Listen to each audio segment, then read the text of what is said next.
사업승계 전문 세무법인 신율입니다. 이제 법인세 신고해야 되죠. 이제 3월 말에 우리 기장하시는 세무사님이 가결산해서 가져오죠. 확정은 아니다. 예, 이렇게 가져옵니다.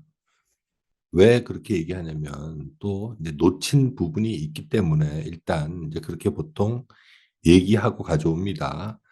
대표님이 이것만 알면 법인세 2천만 원 정도 충분히 줄일 수 있습니다. 우리가 알아야 일도 시키는 겁니다.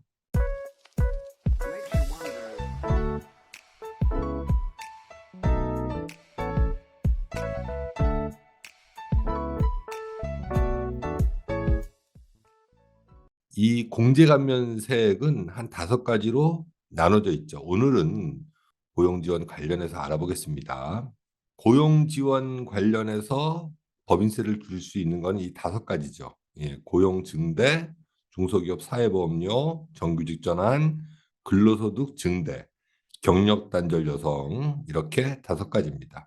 고용을 증대시킨 기업에 대한 세액공제. 세액공제라는 거는 우리가 납부할 세액에서 이 금액을 빼주는 겁니다.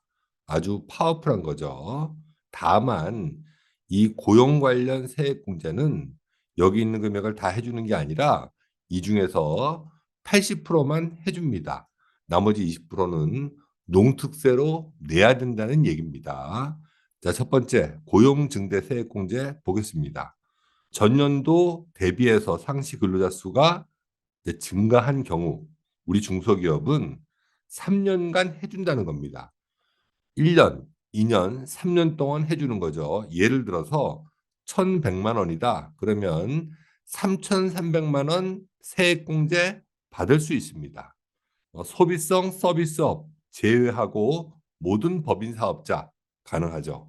예, 소비성 서비스업이라는 거는 호텔, 여관, 주점 이렇게 3가지 얘기하는 겁니다. 다만 우리 관광 숙박업은 제외된다는 거죠. 다시 얘기해서 그냥 모텔이나 여관 그리고 주점을 제외한 모든 사업자는 다 해준다는 얘기입니다. 자, 개념을 아셔야 됩니다. 이제 상시 근로자. 상시 근로자라는 거는 2가지로 나눌 수 있습니다. 청년 등 상시 근로자 그리고 또 그 외의 상시 근로자.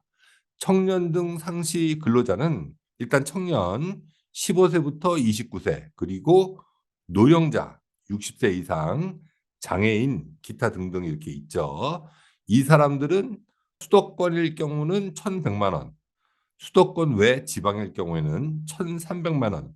자, 금액이 큽니다. 그리고 일반 상시 근로자 30세부터 59세까지 700만 원, 그리고 지방일 경우에는 770만 원 이렇게 세액공제 해주죠. 1,100만 원 세액공제 받을 수 있다. 그러면 3년 동안 해주니까 3,300만 원 이렇게 받을 수 있습니다. 다 해주는 게 아니라 여기 곱하기 0.8, 80% 하면 2,640만 원 이렇게 받을 수 있습니다. 3년 동안. 단 사후관리 요건이 있죠. 사후관리 요건은 이렇게 공제받은 금액, 이 머릿수로 하는 거죠. 이제 사람이 늘었을 경우 이 머릿수가 줄면 2년 이내에 줄면 다시 토해내야 됩니다. 대표님이 이렇게만 딱 아시면 우리 그 기장 세무사님한테 이렇게 해서 좀 해달라 이렇게 얘기하시면 되는 겁니다. 자, 2번째는 중소기업 사회보험료 세액공제입니다. 자, 이것도 무시할 수 없죠. 자, 상시 근로자가 일단 증가해야 됩니다.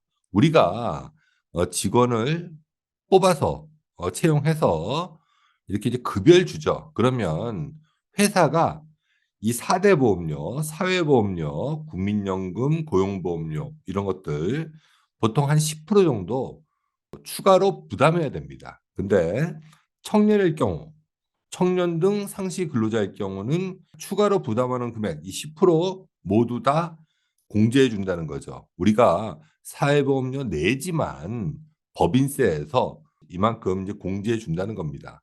자, 그리고 그 밖에 상시 근로자 같은 경우는 이제 50%. 만일 이 신성장 서비스업, 신성장 서비스업은 75% 공제해 준다는 거죠. 4분의 1만 내면 된다는 겁니다. 신성장 서비스업이라는 거는 컴퓨터 프로그래밍, 그리고 창작, 예술 관련 서비스, 엔지니어링 사업 뭐 이런 것들이 되겠죠. 그리고 사후 관리가 있습니다. 이것도 상시 근로자 수가 감소할 경우 다시 토해내야 된다. 다만 우리가 토해내는 거죠. 일단 공제를 먼저 받고 더 뭐 가산세를 붙지가 않습니다. 그래서 꼭 이것도 이제 챙겨서 받으면 좋을 것 같습니다. 근데 정규직 근로자 사실 이거는 제가 할 얘기가 많은데 2년 전쯤에 약국 한 30명 근무하는 약국이었습니다.